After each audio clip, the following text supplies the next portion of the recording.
Suicide of the West. An essay on the meaning and destiny of liberalism. James Burnham. Chapter 1, The Contraction of the West. While working on this book one morning, I happened to come across, lingering on a remote shelf, an historical atlas left over from my school days long, long ago. I drew it out and began idly turning the pages, for no particular reason other than to seize an occasion, as a writer will, to escape for a moment from the lonely discipline of his craft.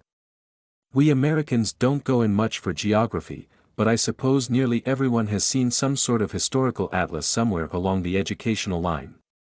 This was an old-timer, published in 1921 but carried through only to 1929. It begins in the usual way with maps of ancient Egypt under this, that and the other dynasty and empire. There is Syria in 720 BC under Sargon II, and in 640 BC under Assurbanipal. Persia, prior to 700 BC, appears as no more than a splotch in the Middle East along with the Lydian Empire, Median Empire, Chaldean Empire and the territory of Egypt. But by 500 BC Persia has spread like a stain to all the Near and Middle East and to Macedonia. Thereafter, it shrinks in rapid stages. Macedonia in turn pushes enormously out in no time, then as quickly splits into the fluctuating domains of Bactrians, Seleucids and Ptolemies. Then Rome, of course, with dozens of maps, beginning with the tiny circle of about 500 BC around the seven hills themselves plus a few suburban colonies, flowing irresistibly outward over Italy, Sicily, Asia Minor, Macedonia and the Balkans, Greece, North Africa, Spain, Switzerland, Dalmatia, Gaul, Britain, Egypt, then ineluctably receding, splitting, disintegrating until by the end of the 5th century AD the Eastern Empire is left stewing in its own incense while the Western lands are fragmented into inchoate kingdoms of Goths, Vandals, Burgundians, Franks, Angles, Saxons and lesser bandits. The successive maps of Islam are also there, rushing headlong out of the Arabian desert in all directions, to India, the Danube Valley, around North Africa into Spain and the middle of France, then falling back, phase by declining phase. The ebb and flow of Mongol hordes and Ottoman Turks are duly translated into their spacetime coordinates. Because this atlas was made when the westernized, straight-line ancient medieval modern historical perspective still prevailed over the historical pluralism made familiar by Spengler and Toynbee, it makes only minor display of the civilizations that flourished far from the Mediterranean basin. But successive maps of the empires and civilizations of China, India and Central America would have shown the same general forms and spacetime cycles.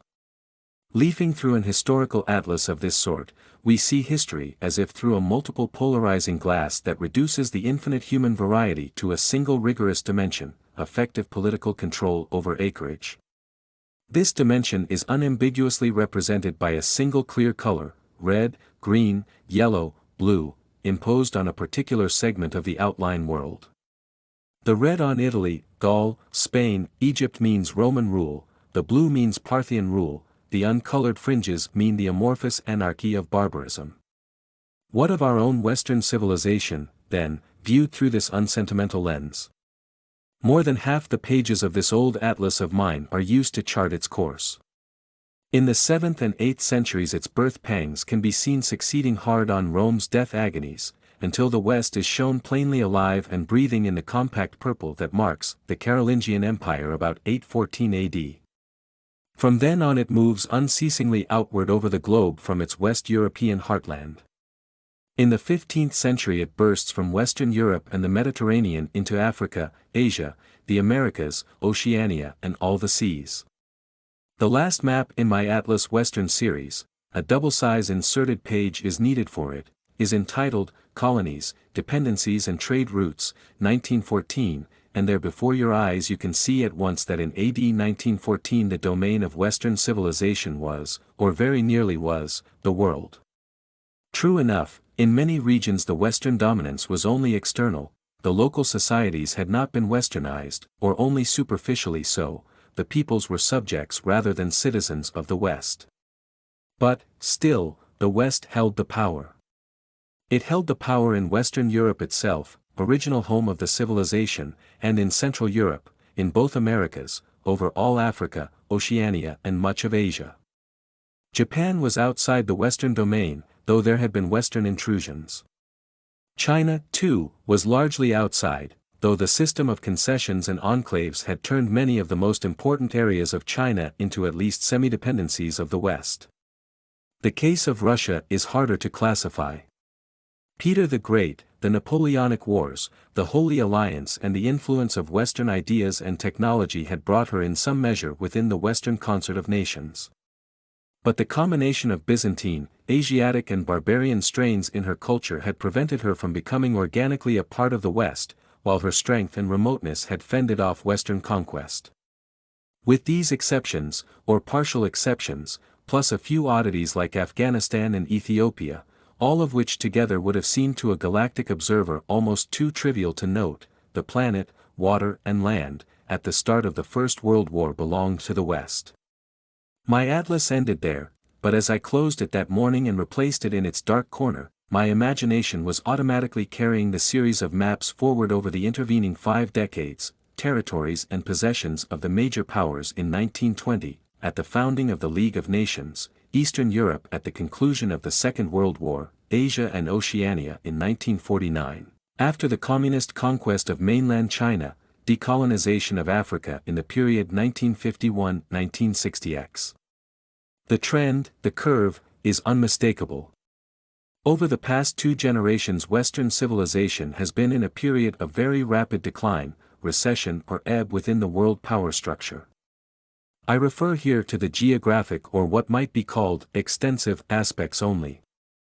I ignore the question whether this decline is a good thing or a bad thing either for the world as a whole or for Western civilization itself, whether the decline in extensive power may be accompanied by a moral improvement like the moral rejuvenation of a man on his deathbed. I leave aside also the question of increases in material power and wealth that may have come about within the areas still remaining under Western control. I want to narrow my focus down to a fact so obvious and undeniable that it can almost be thought of as self-evident, and, having directed attention to this undeniable fact, to accept it hereafter as an axiom serving to define, in part, the frame of reference for the analysis and discussion that are to follow. It was with Russia that the process of the political and geographic disintegration of the West began. However we may describe Russia's relation to the West prior to 1917, the Bolsheviks at the end of that year broke totally away. What we mean by Western civilization may be defined in terms of the continuous development through space and time of an observable social formation that begins, or is revived. The distinction is irrelevant to the present purpose, about the year AD 700 in the center of Western Europe, in terms of certain distinctive institutions, in terms of certain distinctive beliefs and values, including certain ideas concerning the nature of reality and of man. In the years 1917 to 21 most of the huge Russian Empire, under the command of the Bolsheviks, became not merely altogether separate from Western civilization but directly hostile to it in all these senses, in the moral, philosophical and religious as well as the material, political and social dimensions. The separateness and hostility were symbolized by the sealing of the borders that has continued ever since, often under such grotesque forms as the Berlin Wall, to be a conspicuous feature of Bolshevik dominion. The new rulers understood their initial territory to be the base for the development of a wholly new civilization, distinguished absolutely not only from the West but from all preceding civilizations, and destined ultimately to incorporate the entire earth and all mankind. During the years between the first 2 world wars, through a process completed in 1949 except for a few small islands off her southeast coast, China shook off what hold the West had established on her territory. With the end of the Second World War, the rate of Western disintegration quickened. The communist enterprise conquered all Eastern and East Central Europe, which had always been the march and rampart of the West against the destroying forces that periodically threatened from the steppes and deserts of Asia. Western power collapsed in the great archipelago of the South Seas, leaving only a few isolated enclaves that are now being picked off one by one. The Indian subcontinent fell away, and step by step the Arab crescent that runs from Morocco to Indonesia, along with the rest of the Near and Middle East. In 1956 the Isthmus of Suez, the bridge between Asia and Africa, fell, and thus all Africa was left exposed and vulnerable. From 1957 on it has been the turn of sub-Saharan Africa.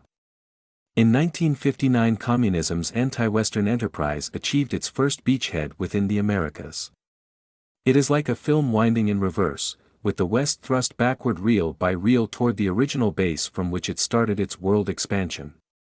It may be rightly pointed out that this shrinking of the West comprises two phenomena that are in at least one respect different in content: a. the ending of Western dominion over a non-Western society, b. the ending of Western domination within a society and region that have been integrally part of Western civilization. Undoubtedly the distinction can be drawn, and it may be important within some contexts. For example, there are many Westerners who find this distinction to be a proper criterion for moral judgment: the ending of Western rule over a non-Western society, liberation, or decolonization, as it is usually called, they deem right and good, but they are less happy, even grieved, at the collapse of Western rule within a plainly Western area. I am not sure that the line is quite so plain in practice as these persons feel it to be. Civilization is not a static condition but a dynamic development. The first stage of Western civilization in any area of the globe's surface is, by the nature of the case, Western dominion over a non-Western society, and there must be an analogous first stage in the case of any other civilization also. The society is not created Western, Indic, Cynic, Babylonian, Incaic or Moslem ex nihilo, but becomes so. Moreover, the society over which the dominion of a given civilization is extended is not necessarily that of another civilization that is conquered and then in time replaced. Often it is, as in New Guinea, Eastern South America or Sub-Saharan Africa, a primitive, pre-civilized social order, in which case the moral differentiation becomes rather blurred. Still, this distinction between the two kinds of recession, whatever its relevance for some purposes, has none for my own. A greater refinement in definition will not alter the main point that I am making. I am referring to what can be seen in the changing colors of maps. These show that over the past 2 generations Western civilization has undergone a rapid and major contraction. It still continues, in the quantitative terms of the relative amount of area and population it dominates. This is the fact on which I want to fix attention, and it is a fact that, taken at its barest, the past history of mankind seems to endow with considerable significance.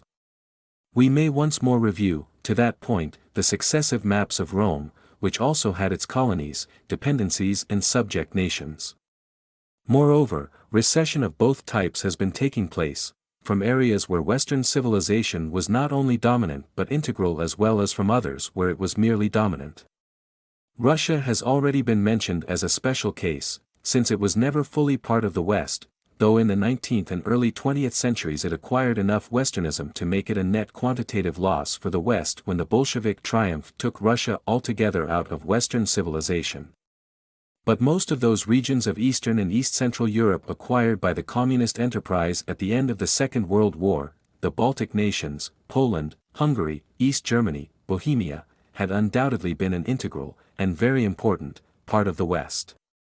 So too were at least much of the coastal plain of Algeria, and of Tunisia and Morocco also for that matter, and, indeed, the Western communities in a number of other colonial or subject regions, where these communities were much more than a band of proconsuls and carpetbaggers. Let us not omit Cuba. The mode of the Western withdrawal is not everywhere identical, nor is the resultant condition of the abandoned territory. Where the communist enterprise takes fully over, it inflicts an outright defeat on the West and destroys or drives out the representatives of Western power. It then consolidates the territories, resources and peoples inside the counter-system of its own embryonic civilization. But in many of the regions breaking away from the West, communism has not had the sole or major direct role, at least in the early stages.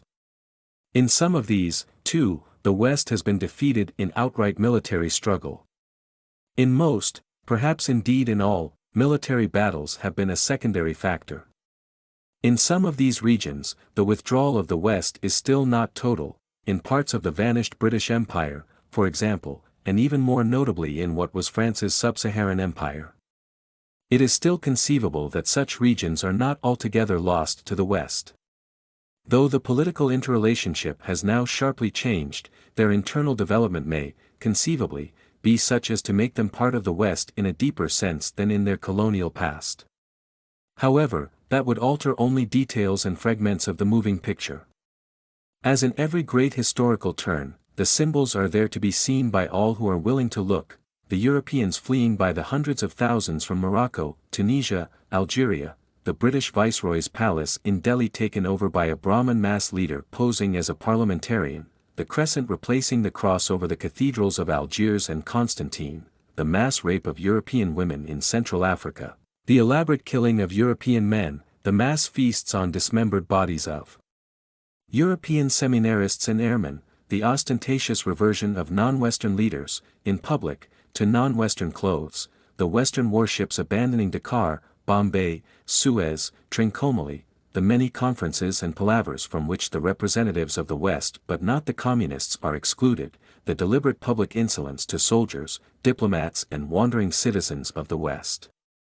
Modern research into past civilizations and its systematization into theory or poetry, as by Spengler and Toynbee, have made us familiar with this flow and ebb, the growth, climax, decline and death of civilizations and empires, whose morphological pattern, unclouded by the abstractions and metaphors of the theories, can be so plainly seen by turning the colored pages of the atlas. From precedents and analogues we learn that the process of shrinking, when once it unmistakably sets in, is seldom if ever reversed. Though the rate of erosion may be slow, centuries long, the dissolution of empires and civilizations continues, usually or always, until they cease altogether to exist, or are reduced to remnants or fossils, isolated from history's mainstream. We are therefore compelled to think it probable that the West, in shrinking, is also dying. Probable, but not certain, because in these matters our notions are inexact, and any supposed laws are rough and vague.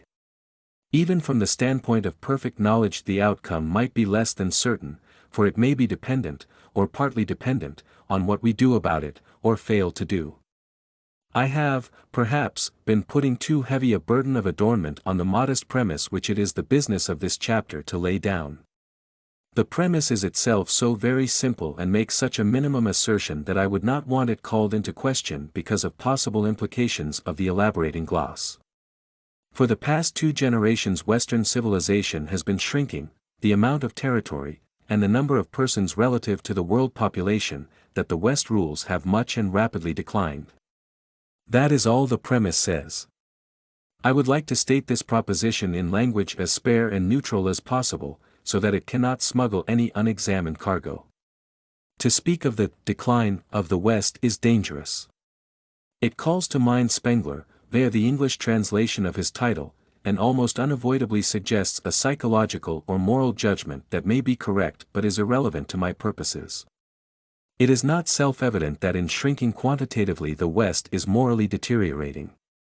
Logically, the contrary might equally well be the case. There are similar confusions with words like ebb, breakup, waning, withering, decay, crumbling, collapse, and so on. It may be of some significance that nearly all words referring to quantitative decrease have a negative feel when applied to human beings or society. But let us try to be neutral. Let us say only, Western civilization has been contracting, and speak of the contraction of the West. Reduced to so small a minimum, my premise would seem to be so easily verified, so much a part of common knowledge, as to be unquestionable. Yet I know, from the experience of many discussions and debates on these matters, that it is questioned, or, more exactly, is avoided. As soon as it is formulated, someone, I mean some Westerner, non-Westerners have no difficulty with this premise, will say, isn't it a good thing that the West should put an end to the injustice, tyranny and exploitation of colonialism? And another, it is deceptive to put things as you do because actually the West has become stronger by liquidating its overseas empires. Still another will add, surely the West is much better off dealing with non-Western peoples on the basis of freedom, equality, and friendship. And again, colonial oppression and exploitation were in reality not an expression of Western civilization, but a betrayal of Western ideals, so that the West has not truly lost anything but in fact gained by getting out of Asia, Africa, etc.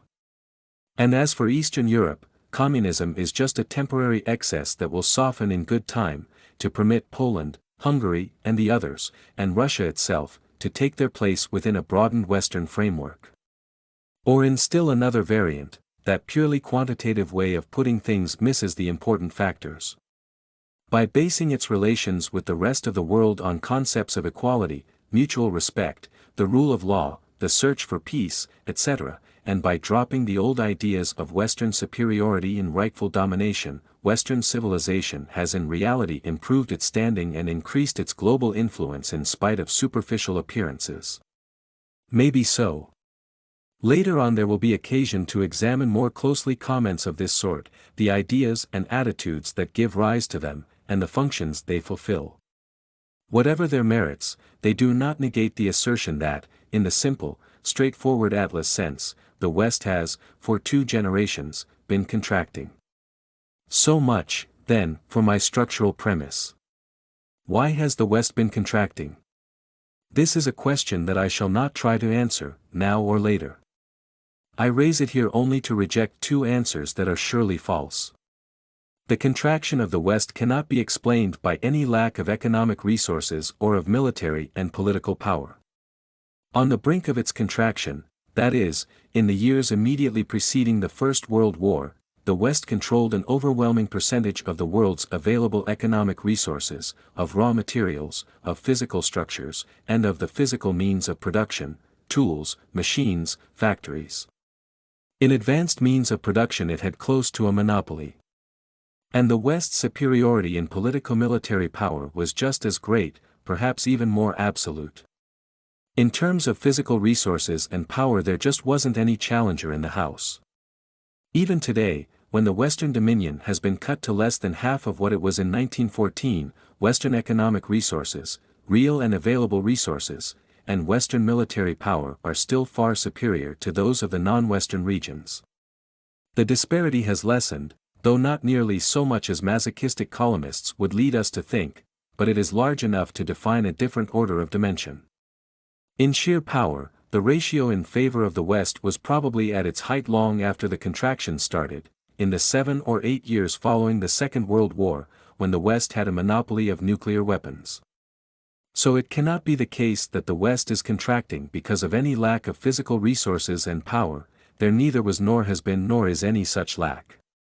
This is a point, by the way, that might well be pondered, though it will not be, by those of our leaders who believe the answer to defeats in the Cold War to be one after another colossal weapons system heaped on the armament pile, or a compound growth rate for our economic plant.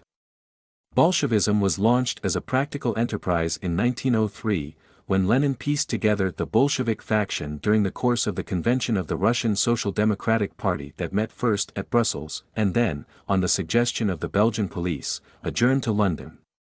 Its armament consisted of a dozen or so revolvers, possessed mostly by men who didn't know much about using them. Its treasury was a few £100 borrowed from the first bourgeois fellow traveller. Lenin, in spite of a professed belief in a materialist theory of history, didn't allow himself to be fooled into thinking that physical resources and power were going to decide the 20th century destinies of empires and civilizations. Nor did the West suffer from any other of the sort of material deficiency that has in the past sometimes choked off the initially dynamic growth of a civilization or empire.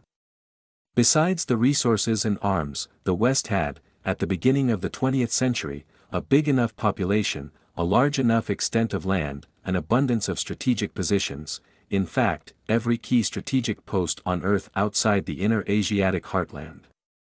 There was no possibility that a purely external challenger could pose a serious direct threat.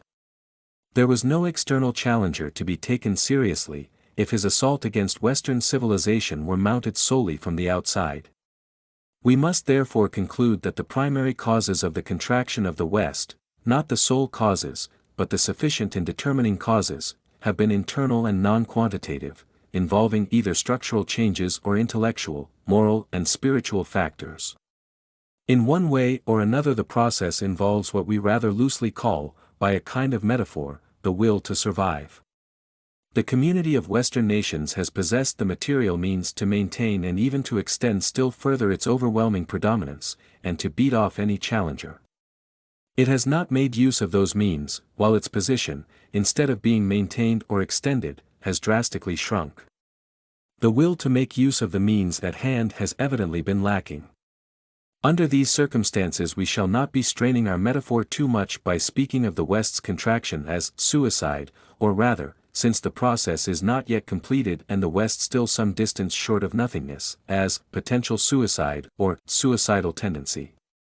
If the process continues over the next several decades more or less as it has gone on during the several decades just past, then, this is a merely mathematical extrapolation, the West will be finished. Western civilization, Western societies and nations in any significant and recognizable sense, will just not be there anymore. In that event, it will make a reasonable amount of sense to say, the West committed suicide. In an analogous way, one might say that the Aztec and Incaic civilizations were murdered, destroyed, that is, not by inner developments primarily, but by an external assault from an outside source possessing power that was overwhelming compared to their own.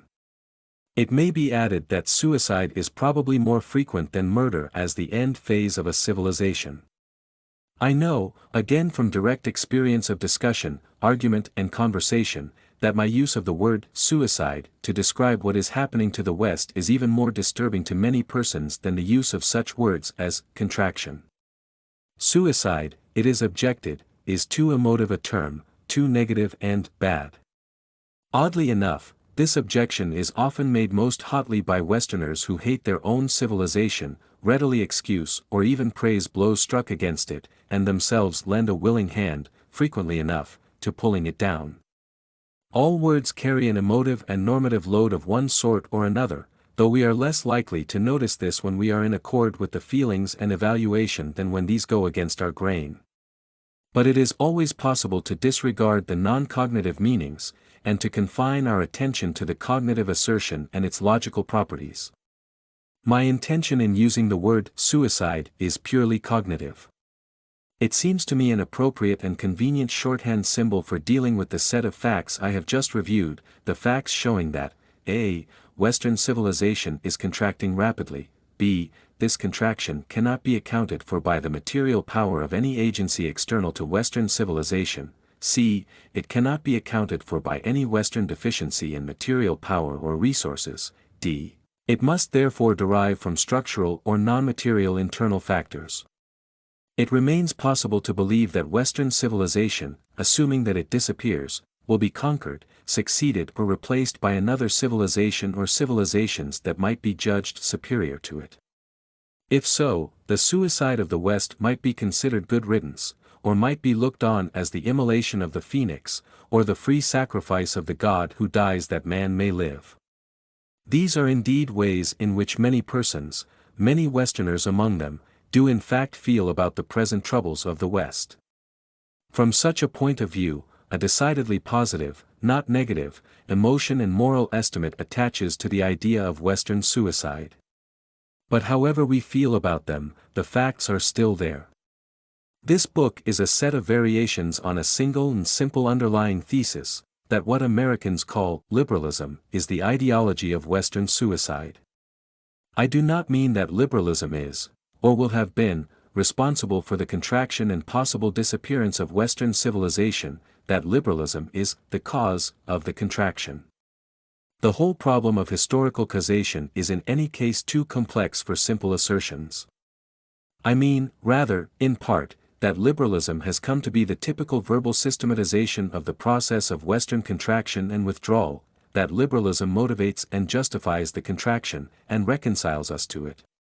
But it will not be until the final pages that my thesis can be both amply and clearly stated.